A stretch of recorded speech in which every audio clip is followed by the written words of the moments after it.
जगन्नाथ पिला माने आशा करुच्ची समस्ते भलरे थे। तो पिला माने एबे जदि मैक्सिमम पिला देखा जो मैंने भी आपण मैंने फॉरेस्टर फॉरेस्ट गार्ड और लाइवस्टॉक इंस्पेक्टर एग्जाम देते ठीक अच्छे जो मैंने भी एग्जाम देते पिले एग्जाम सर 2 मास बीतीगला एबे मैक्सिमम पिला आप देखिए तारे समस्ते एबे कट ऑफ को अनेकी वेट करके अच्छा ठीक अच्छे कट ऑफ केते बेले रिलीज हम। अच्छा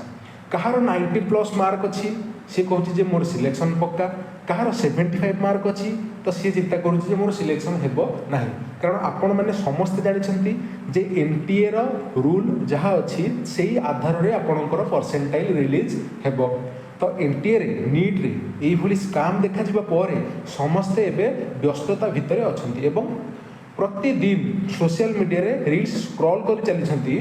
सोशल मीडिया रे बहुत सारा वीडियो देखुं कट ऑफ रिलेटेड ठीक अच्छे। तो पिला माने देखंतु आपण माने हाँ आउ गोटे जिन आपको कही रखा चाहे जो मैंने भी कट ऑफ कथा भावुं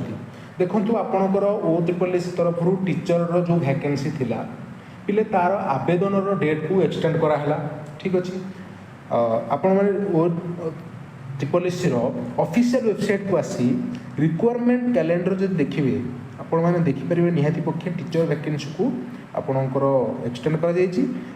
पिला माने देखंतु आपणकर MPHW वोमेन ठीक अच्छे MPHW वोमेन कहार डेट चेंज कर 3/8/2024 रखा जाइए। तो पिला माने देखंतु यही सब जिनिस कर प्रमुख कारण होउची आपणकर forest guard cut off release हो से किसी व्यस्त हबार नहीं आउ निहाती पक्षे आप OSSC को कॉल करेंगे सार कि मैडम जी भी कॉल रिसीव करुँच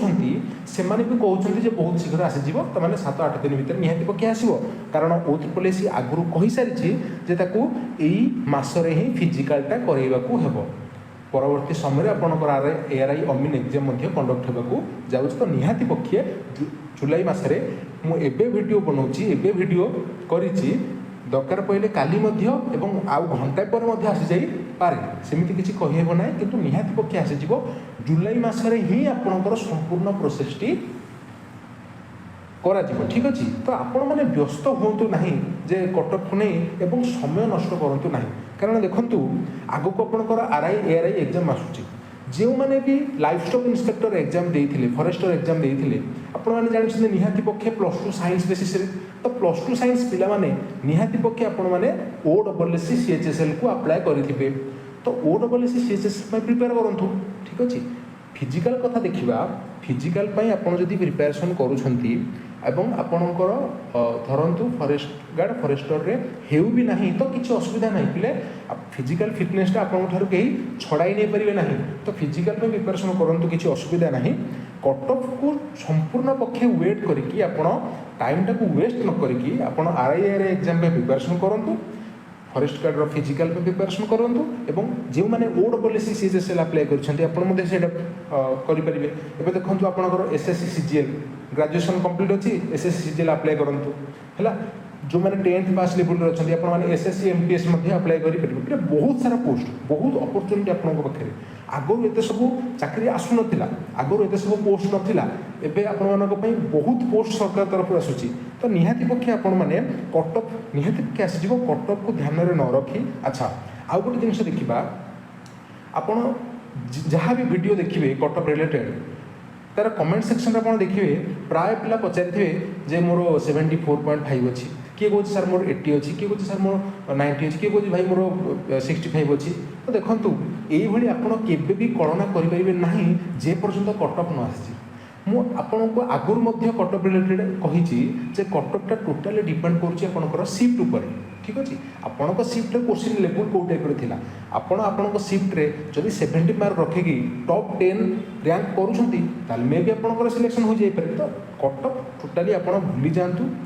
90-95 अच्छी देखिए आप गोटे सेफ जोन अच्छा ठीक अच्छे फिजिकाल पूरा धूमधाम ट्राए करूँ जो मैंने भावुं आमर हबार चान्स ना तो आपण मैंने समय नष्ट नक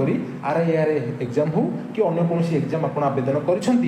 प्रिपेरेसन करूँ ठीक अच्छे। प्रीवियस ईयर क्वेश्चन प्रिपेरेसन करूँ कारण देखो पे आम OSSC OSSC previous year question वेटेजटा अधिक ठीक अच्छे आपड़ हे तो सिलेबस को 60-70% कवर करेंगे किंतु आपड़ जब प्रीवियस 5 वर्ष क्वेश्चन थे करदे जाइए ना ताले आप निहाती पक्के सिलेक्ट हो तो प्रीवियस ईयर क्वेश्चन उपर ध्यान दिंतु एवं समय बहुत बड़ मूल्यवान समय को नष्ट करूँ ना। आशा करें भिडियोटी इनफॉर्मेटिव होती अनेक इनफॉरमेशन पाइबापी आम चैनल एग्जाम क्रैक्स ओडिया को सब्सक्राइब करी रखंतु पाखरे थिबा बेल आइकन को ऑन करी दियंतु जहाँफल कि अन्य जेकोसी एग्जाम रिलेटेड जेकोसी रिलेटेड वीडियो नुआ आसीबो आपनक पाखरे ताहा यथाशीघ्र पहुँची आशा करें भिडियोटी इनफॉर्मेटिव होती। धन्यवाद।